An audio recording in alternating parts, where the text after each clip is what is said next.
Hello dear viewers, Assalamu alaikum. You are welcome to Mahe Ramzan. Mahe Ramzan is door to door in the Muslim Ummah. Now this time we belong to Allah. We have to worship of Allah. There is no God but Allah. Mahe Ramzan teaches us equality of Islam. It's a month of self-restraint, self-control, and it teaches us abstain from evil work. এই মাহে রমজানের শিক্ষা আমাদেরকে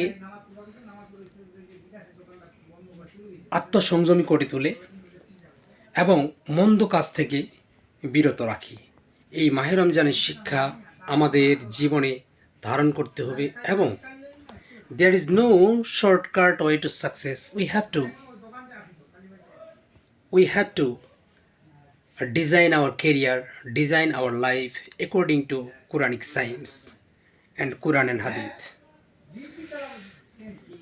Okay, next time see you again in my another videos. Stay with us till then.